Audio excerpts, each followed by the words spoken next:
We are Locked On Houston Astros, and we hope that you join us for a daily Locked On Astros podcast. My name is Eric Heisman. You can find me on Twitter at Eric Talk Stros. You can find the show at Locked On Astros, your team every day. Brett, where can they find you at? They can find me at H-Town Wheelhouse on Twitter and at Stros411 on Twitter, Instagram, and Facebook. Always positive, always Stros. All right, it's November 18th, and there's so much to talk about on this Locked On Astros podcast.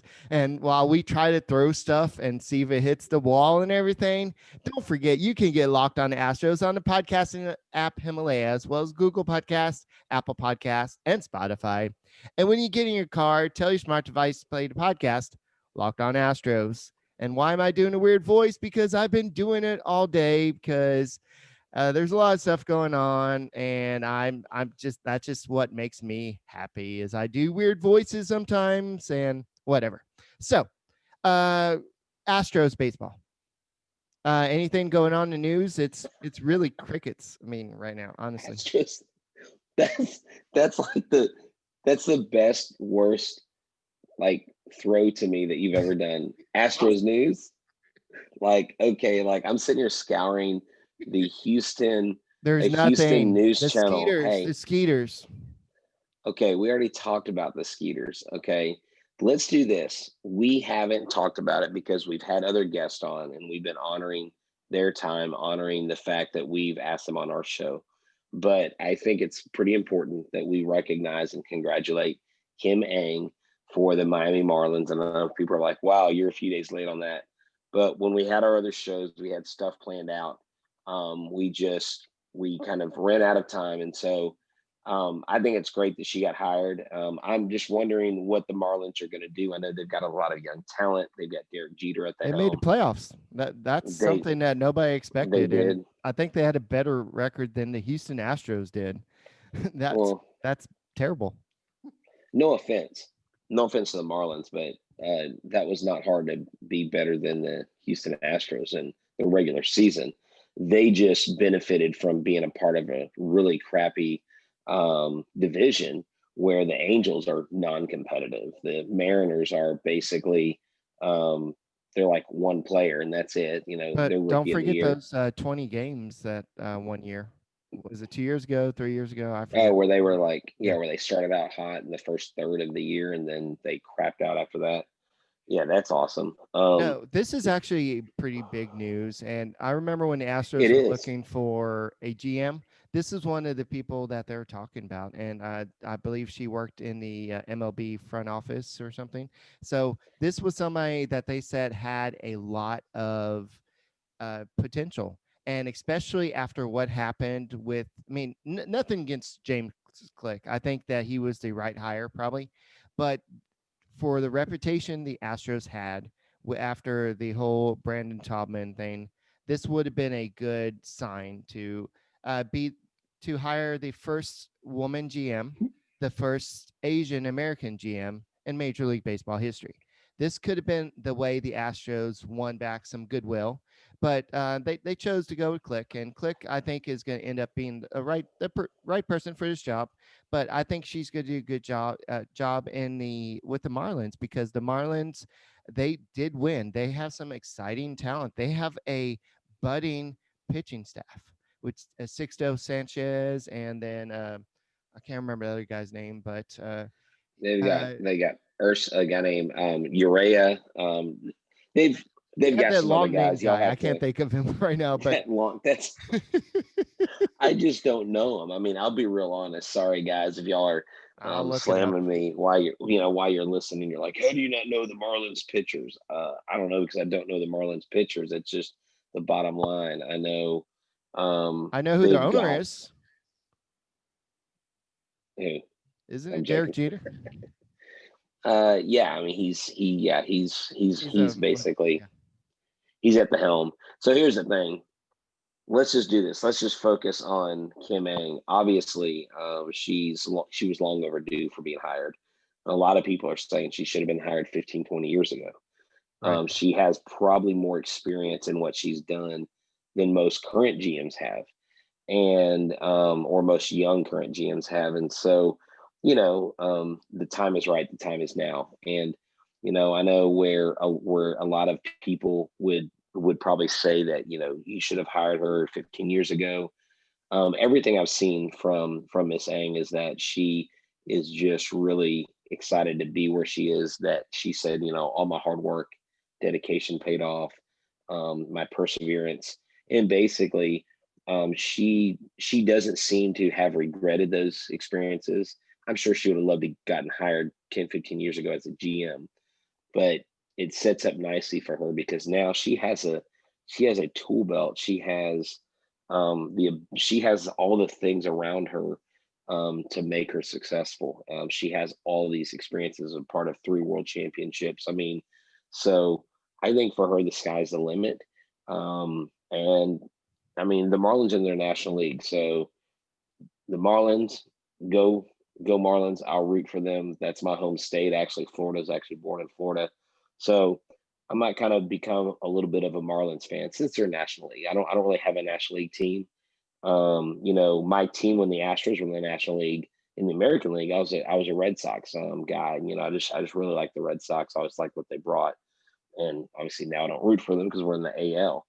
Right. Um, and so I think the Marlins have a lot of reasons to be excited about their team, the young players, what I think Derek Jeter brings, and obviously bringing on Ang. She just brings just a lot of people are expecting big things from her. Now, um, she'll probably have a honeymoon phase where I mean, she's a rookie GM, but I don't really know what all different things she's going to bring to the table. I haven't really looked into how she uses things like analytics and stuff like that, but I'm pretty sure she's forward thinking. And so it's just a really cool thing. And it's a really cool thing. I know I will have kids come through my classroom, Eric, and kids of players that have played for me that say they want to go into either sports journalism or they want to go into being go into sports management and stuff. And something like this will definitely inspire those girls that I know have come through and that I've coached over the years. Yeah, I think that she's gonna have to kind of learn the minor league system. She's got to learn the 40-man roster, and that's what she said. The first thing that needs to be done is I've got to familiarize myself with the ins and outs of the players on the 40-man roster, as well as the minor league system. And she said that it is a small market team, but she's known Derek Jeter and the scouting director Gary Denbo for 20 years and Madden Lee for about 10 years. So she has a good relationship there.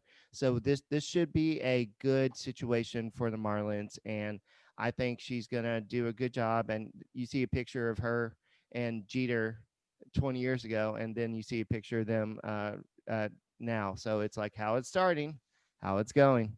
So it's good to Right. see them kind of back. And I think baseball needed this. I think baseball needed some more diversity, definitely. So we'll see what happens overall. But this is a great hire, and congratulations. This opens the door for potentially other women in the future, and so maybe even Asians in the future. So we'll have to see what happens. So bravo to Derek Jeter. And this is a move the Astros could have done to maybe save some face, but I think they went with Jeff Luhnow Jr., so to speak, and James Click. But we'll have to see. Um, we'll have to see what James Click is, because honestly, he didn't really have a chance to do anything. He got hired. Spring training happened, and spring training didn't happen, and all that happened, and then they had to decide who's going to be on the the alternative player squad and all that stuff, and the alternative playing site, and they had to come up with all these new rules. So now James Click is going to do what Ain is doing, and he's going to basically look at his farm system, say, okay, what do we got? What do we need? What can we afford? Because we know that baseball is hurting right now financially, and we're seeing that teams still doing layoffs and furloughs. And this is something that's it's gonna take a few years for baseball to get over this, especially if there's another shutdown or anything down the road. But hopefully things get better, because I think people need to go to baseball games. I think fans need to go out there because it's great watching on TV. Trust me, I love it watching on TV, but it's still the best feeling in the world to walk into a ballpark and get to watch a game. Speaking of which, I know you said we already talked about the Skeeters game, but isn't it could be awesome to have this not necessarily instant access or direct access, but we get to go see our AAA players. And No, I think yeah, that's yeah, I awesome. think that's You don't have to phenomenal. drive all the way up to Round Rock or go to Corpus Christi. So the only Now, thing that may hurt is Corpus Christi may lose some people because I know a lot of people go down there just for to see the minor leaguers. I tell you this, with them being here, it's great. Like I said before, I love Constellation Field. Been there many many times, but the Dell Diamond, I mean, dude, that is an awesome ballpark. Although it's a few hours drive from Houston, it's worth it. I mean, Round Rock is a great Yeah, place. The Austin area is a great place, but it's all about the and money now. It's all about it the is. money and Well, saving so much in travel for them well, to right. have it here. Well, right. Well, I mean, you'll see. I'm sure the Rangers will come back to Texas. I'm sure the Rangers will pick back up where they left off in Round Rock. Um, so that'll be good. I don't think Round Rock totally loses a club. I think they gain the Rangers back. It makes you wonder. It makes you wonder about the strain now between the Ryan family and Crane, because this is another thing. It's another move, Eric, that makes you wonder. Like, God, like I know they're saying there's no tension between the Ryans and Jim Crane, but it just seems like there's more and more things happening. And I wonder if something like this, what has been in the works ever since Reed Ryan was I guess not. I don't know if he was demoted, but since he moved out of the position where he was, and then He was moved downstairs. Like it was the guy Norman in Office Space, where he was moved down to the floor. I no, I need my stapler. no, no, he was not. No, but and I mean Crane, Crane made the move where he put his son in that position, and that's kind of odd that you would do that. You'd move someone like Reed Ryan, who I thought did a very good job of what he did running things on the operation side. But I've always wondered because I don't know. I mean, I don't know the people involved. I don't have any personal ties with them. I know the Ryans are heavily involved, obviously, with Reese Ryan being the president of Round Rock. And so I don't know, like, I'm happy for the Skeeters. I mean, I like going to Skeeters games, Eric, but I would much rather watch AAA minor league baseball than the Skeeters Independent League because you're going to have a lot more quality people. You're going to see major leaguers do rehab assignments there. And how easy is that to do a rehab assignment like down the road? Yeah, I you mean, don't even have to move out, move to a I mean, hotel or something. It's yeah, all I right mean, there. some of the Astros, yeah, and some of these Astros like live in that area. So that would be really really good for their families. I think it's probably easier to find a place to stay. There's probably a lot more options in this area too for the minor leaguers. So that'll be good. You have a lot of people that'll probably host the minor leaguers stuff like that. But I think it's great for our area. It'll be really good branding for the team. A lot of people that aren't Astros fans don't really go to the games. It will give them exposure to that, and maybe it'll lead more people to the ballpark that would normally go. You know, Yeah, so the only thing we have to look forward to right now is the the protecting players from the Rule 5 draft. That's coming up, I believe, the 20th, if I remember correctly, Friday. So the Astros have to add players like Forrest Whitley or Nova or any of the ones they want to protect from that being selected by other teams. I'm telling you, if Forrest Whitley is left unprotected, he's gone. Somebody will take yeah, him. they won't leave him unprotected. Yeah, I know. But Um, I don't know what your plans are, but you may have to have a small little mini podcast talking about who they selected that day, if you want to, or maybe just wait till Sunday.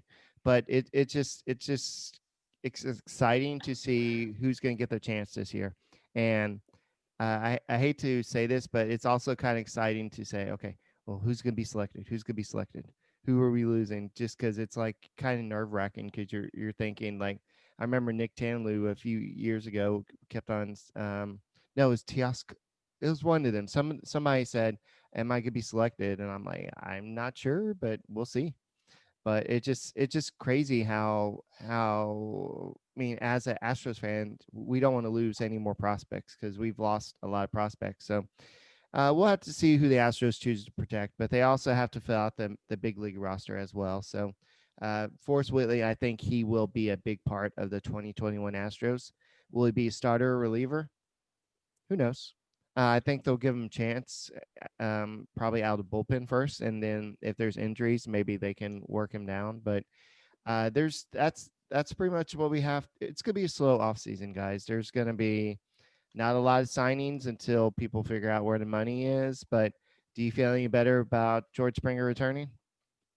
No.